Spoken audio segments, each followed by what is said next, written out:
हरे कृष्णा। अन्वय दिव्य भक्ति चैनल पर आप सभी का हार्दिक स्वागत है।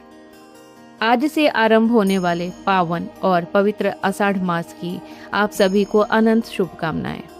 हमारे सनातन धर्म में हर महीने का अपना एक विशेष और दिव्य महत्व होता है, लेकिन आषाढ़ का महीना अपने आप में बेहद रहस्यमयी और आध्यात्मिक ऊर्जा से भरपूर माना गया है। यह महीना सिर्फ वर्षा ऋतु की शुरुआत नहीं है, बल्कि यह वह पवित्र समय है जब प्रकृति के साथ साथ हमें अपने भीतर भी एक सकारात्मक बदलाव की शुरुआत करनी चाहिए। जिस प्रकार आषाढ़ की पहली बारिश सूखी धरती की प्यास बुझाकर उसे हरा भरा कर देती है, ठीक उसी प्रकार इस महीने में किया गया जप, तप, दान और भगवान श्री हरि का स्मरण हमारे शुष्क हृदय में भक्ति की नई हरियाली ला सकता है।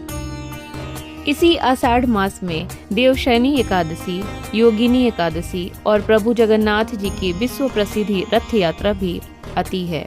गुरु पूर्णिमा, जया पार्वती व्रत और विनायक चतुर्थी जैसे महान पर्व भी इसी महीने की शोभा बढ़ाते हैं।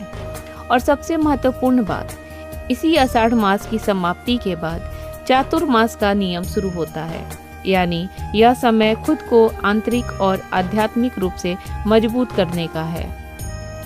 तो चलिए इस पावन महीने के पुण्य लाभ के लिए आज से अन्वी दिव्य भक्ति पर हम आरंभ करने जा रहे हैं आषाढ़ मास कथा श्रृंखला।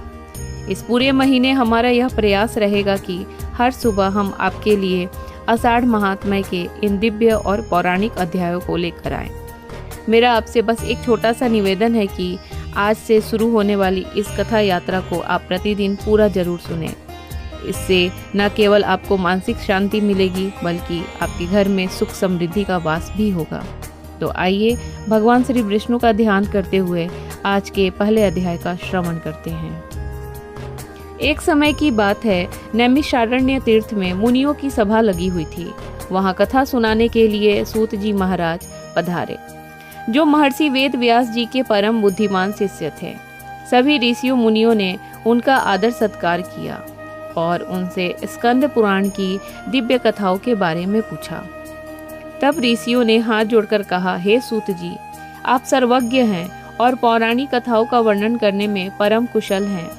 कृपा करके हमें इस पृथ्वी के मुख्य पर्वतों और तीर्थों का महात्म्य सुनाइए।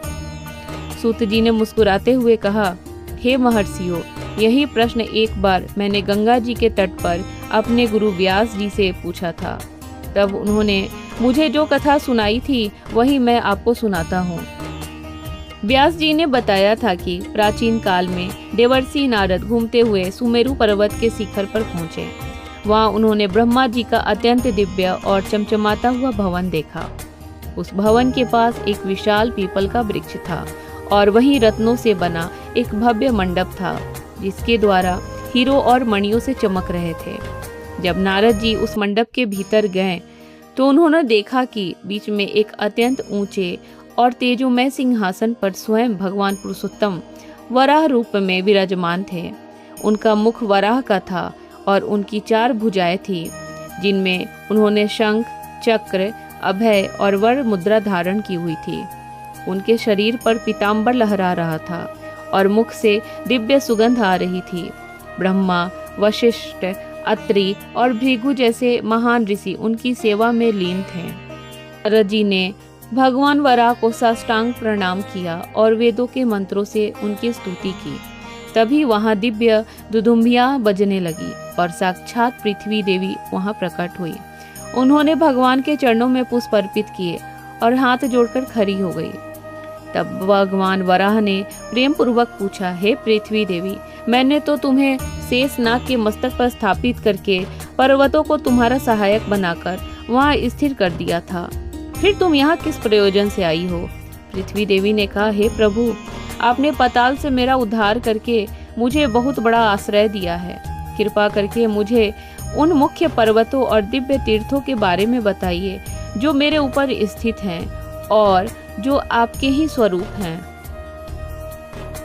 भगवान वराह ने उत्तर दिया, हे वसुंधरे, सुमेरु, हिमालय, विंध्याचल, गंधमादन, शालिग्राम, चित्रकूट और मलय जैसे श्रेष्ठ पर्वत तुम्हारे आधार हैं। इनमें से उत्तर दिशा में स्थित शालिग्राम और गिरिराज गंधमादन परम पवित्र है।